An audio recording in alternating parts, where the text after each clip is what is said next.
Why would Lauryn still want contact with her mum? Why did she write to her and email her in prison?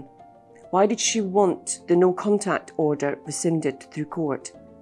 It makes no sense. These are some of the questions that we're going to be looking at, because in this documentary, Unknown Number, so many things just didn't seem to make sense when you're looking at it from just an ordinary relationship point of view. But this wasn't an ordinary relationship. There was very specific things going on here that I think it's very important to flash out so that we can understand what it is that we're watching and we're witnessing. Hello, I'm Katrina Morton. I'm a sensory-motor psychotherapist, and this is We Are Vega Therapy. If we're looking at all these questions with a logical view, or trying to compare it to our own experience, our own sense of relationship and what a mother-daughter relationship would look like, then it's going to make no sense. Zero sense whatsoever. Through that lens, no. It's like, well, what on earth is going on? Well, there's a lot going on under the surface. And it's those things that are really important to understand so that we know what it is that we're looking at, what's driving some of these things. Now, the relationship that Mum and Lauryn have, it's grown up over the years. It's the only one that Lauryn's ever known. So she's adapted to it. She has no sense that this is a really disconnected relationship. Mum apparently wants to hear all about her life, everything that's going on, all the stuff that's going on at school. There's an awful lot that's going on at school that Mum's bearing witness to. So she's gathering information. Lauryn has no clue. And she won't even know that she doesn't really get anything back from Mum. Mum doesn't meet her in the place that she needs to be. It's a very simplistic relationship. And if we look at the letters that Mum was writing and the kind of phone calls they were having from prison, I think that's very revealing, because they were very, very childlike. They were in fantasy world about how Mum feels about Lauryn. It's from a really childish point of view, and it's so lovey-dovey and doesn't cover any of the things that actually happened. And Lauryn engages with this because it's her mum, and that's the only kind of engagement she's ever had with her mum. And if those really childlike letters and phone calls were out of the ordinary, then Lauryn would have been questioning that. But that's how they were. So you can tell from that Mum operated on a very childlike point of view, which of course she's going to. Mum didn't take responsibility for anything. She took control, and that can look very much like, from the husband's point of view, she's taken control of the finances, she's taken control of everything. But things just kept falling to pieces because she wasn't taking responsibility. And those two things are completely separate. So Mum bears no responsibility for anything that she's done. She wants this relationship exactly the way it's always been. Lauryn is a means to an end for her. And Lauryn wouldn't ever, I don't think, have seen that dark side of Mum. Mum kept that very hidden. But this plural side of Mum, as I said in the last video, you can hear it through the text messages when she starts to talk about we. We are watching you. We were with Owen. Once that starts, it just becomes more and more and more. When Mum talks about being pregnant, she says, when we got pregnant. And again, it would be very easy to just miss that and go, oh, she means when people say, as a couple, we got pregnant. I don't think that's what Mum meant, because she's got no attachment to anybody. So she's not going to include her partner in this. She's talking about the plural we. Mum has been aware of this other side of her, this dark side, probably as long as she's had any awareness.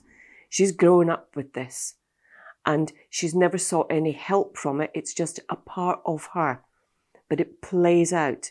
And the text messages that I 100% believe Mum started, again, it's just a way of not taking responsibility. I didn't start it. I just carried something on, and I was doing it for a good intention. There are no good intentions when it comes to Kendra. Nothing that she did had anything else but a purpose to serve her own means. Her intention was never to help her daughter. Those messages, everything that she was doing to attack her daughter, they were vicious. They were really, really personal. And she took it right to the wire. And when the interviewer asked her, were you ever worried if Lauryn was going to actually take her own life? No, I know my daughter really well. And she had a very uncomfortable expression on her face. There was something in that it didn't match the words. So there's not ever a sense of responsibility in doing this for her daughter or for anybody else. It's only to serve her purpose, this dark purpose.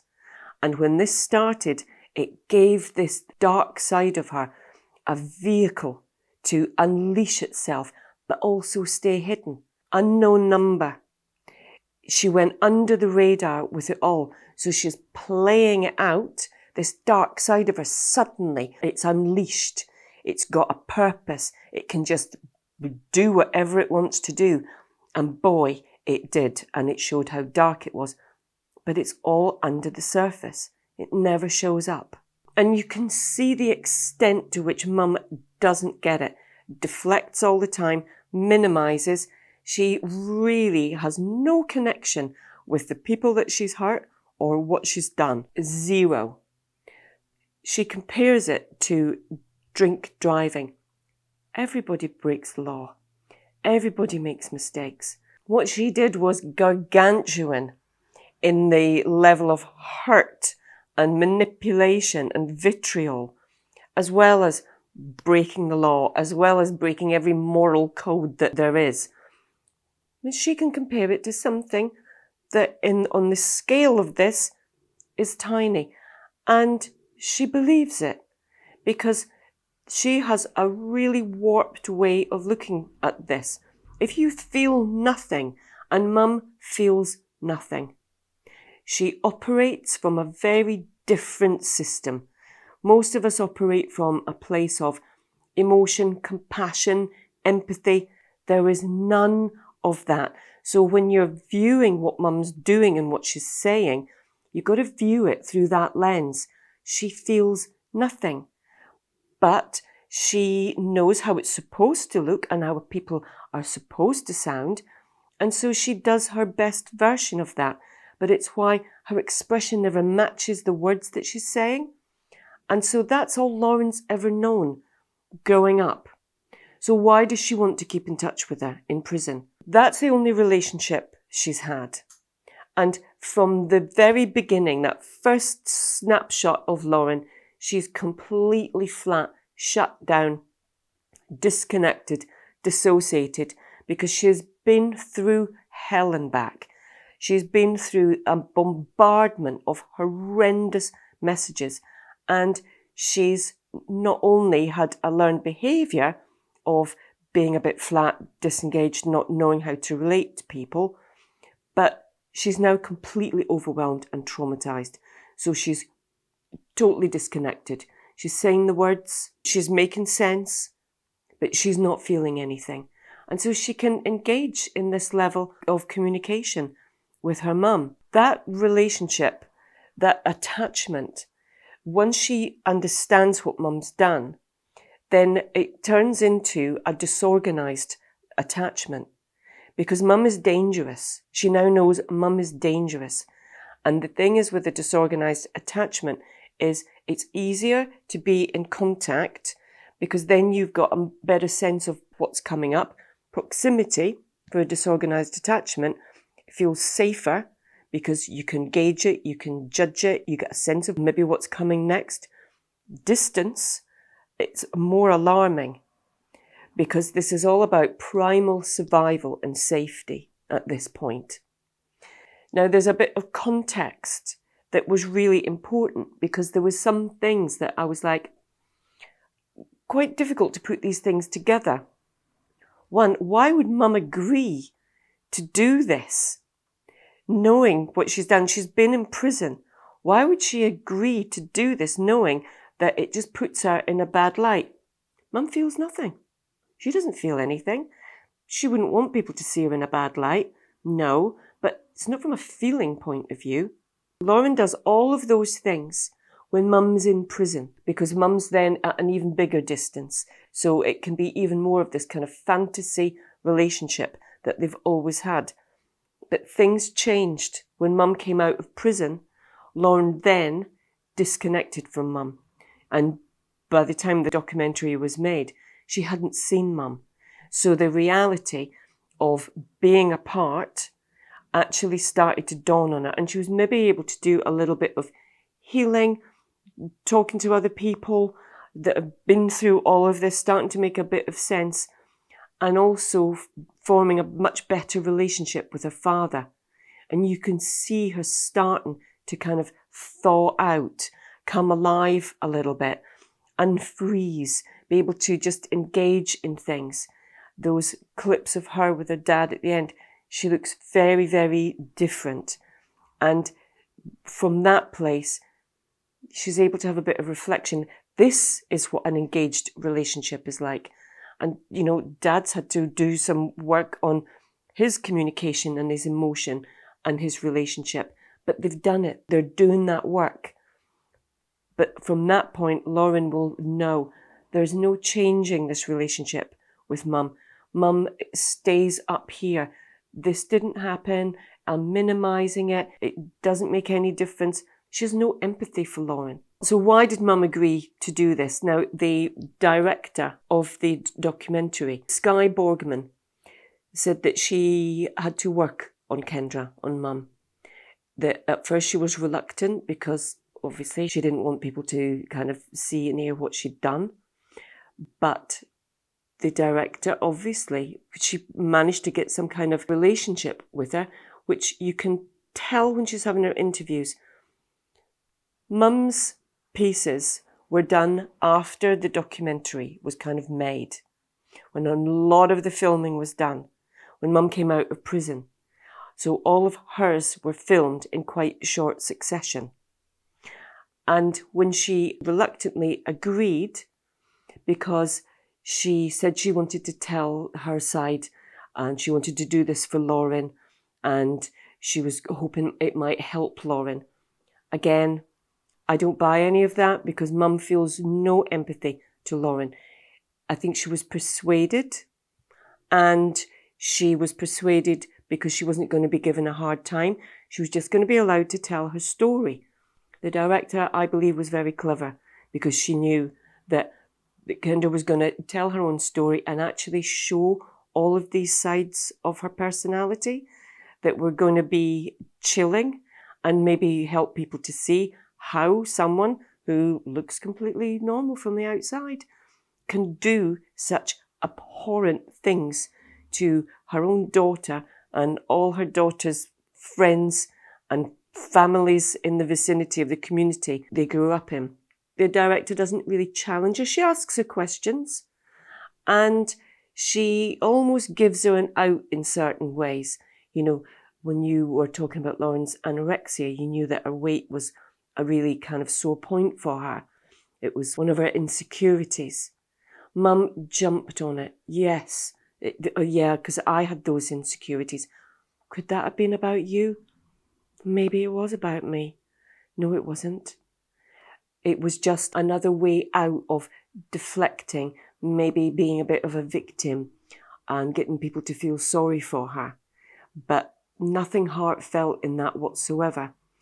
And it was very revealing, the director said, that after she'd done it, and obviously she wasn't given a hard time, she was just allowed to speak and tell her story, be asked some questions, answer the questions.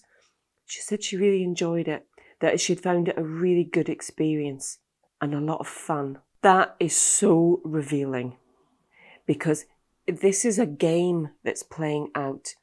When she says, it wasn't really me, she means that it wasn't really the me that's talking to you now. It was that dark side that's always lying just below the surface.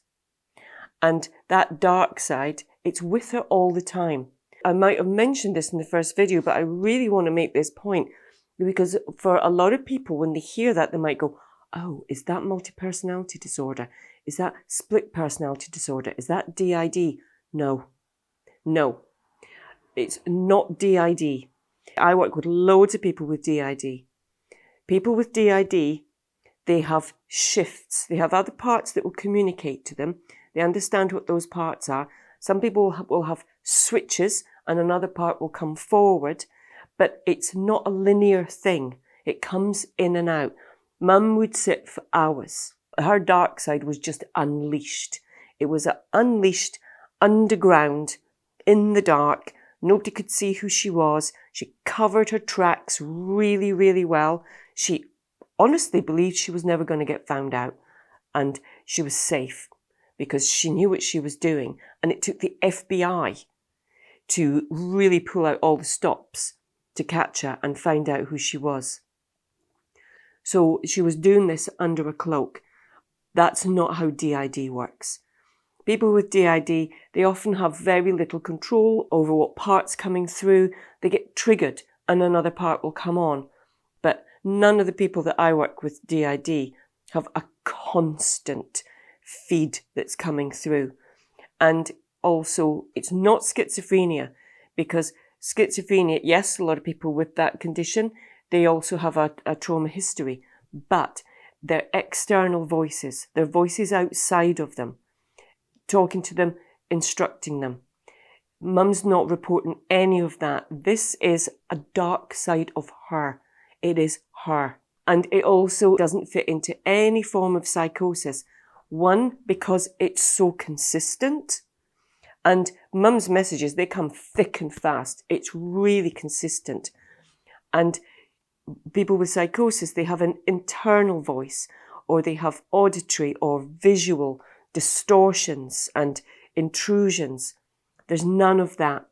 It's way too focused and directed. There's no wavering in it. She sets her sight on something and she goes for it.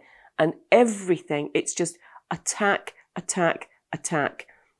Mainly at her daughter, because she knows her daughter better than anybody else. So she can attack her.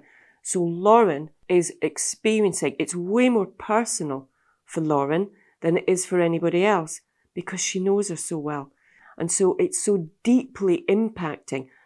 You can see some of the other girls who the attention was pointed at, how horrendous that was for them, because all eyes are on them, all suspicions, they're being watched. And those girls will have long-lasting effects from this, because this was huge. For Lauryn, it goes to a completely different level. And so Lauryn's flat effect, Lauryn's wanting to maintain a relationship with her mum, it's got to be viewed under the guise of trauma. She's lost everything. She's lost her boyfriend.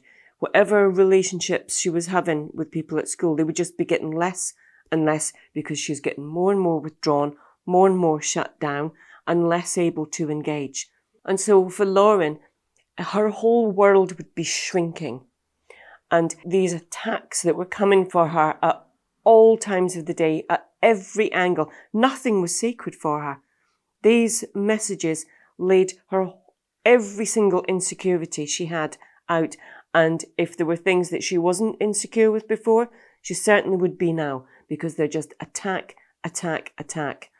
And so we have to always, when you're viewing Lauryn, it's like she is a very traumatized young lady.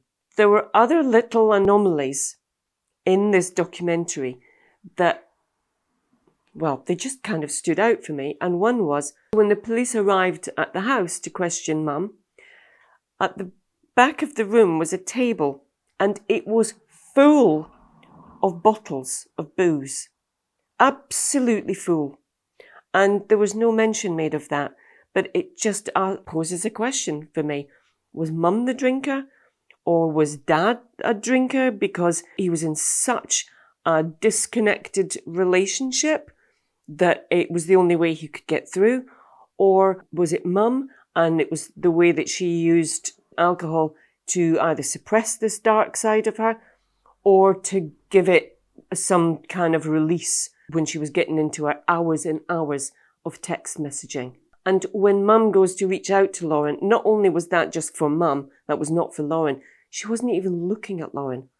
That wasn't about comforting her daughter. All Mum's actions are only ever about herself. They're never for her. And another thing that was quite striking for me was the readiness when the husband rang Kendra's mum, her parents. It was so quick. They're coming to get you. And this was filmed consecutively. There wasn't a big break in it. You can see that by the conversations that are happening. They agreed really readily, okay, they're coming to get you. Like it's the most normal thing, which it isn't. So what kind of relationships were they in the background? What was that about? Because normally there would be a lot of persuading, a lot of discussion. It didn't seem like there was any of that. Okay, that's fine. That's unusual. So it has been suggested to me, is this an addiction? Did Mum just get an addiction to something? And in a way, Mum gave a bit of a clue to that. It just took over me. Once I started, I couldn't stop. You could see why you could make that assumption if she had an addiction to alcohol. It's a fair question to ask. However, it's so destructive. An addiction is usually something that somebody is doing to themselves. They're addicted to something that serves a purpose for themselves. This was a completely directed target. It was vitriolic. It was to cause damage, hurt, pain. Addictions usually only harm ourselves. Yes, other people face the consequences of that, but it's not directed at that. Yes, Mum's feeding off this, but it's way too simplistic to say, oh, she just had an addiction, she couldn't stop. She could. The level of planning and manipulation that she used to cover the numbers, to work all the tech. He had 2, maybe 3 phones. She was deliberately keeping this hidden because she wanted this. She was enjoying this. This dark side of her was having a terrific time, and she didn't care because she doesn't feel what the consequences to anybody were. It was just a game. All the other people involved in the documentary, all of their reactions and responses and thinking patterns, they're all very, very understandable. Our normal reactions based on our lived experiences of what relationships and friendships and mother-daughter relationships are like. All of these people, their body language matched the words that they were saying, their reactions, their emotional reactions really were in line with what was happening. Lauryn's were. She was coming from, she presented as a very traumatized young lady.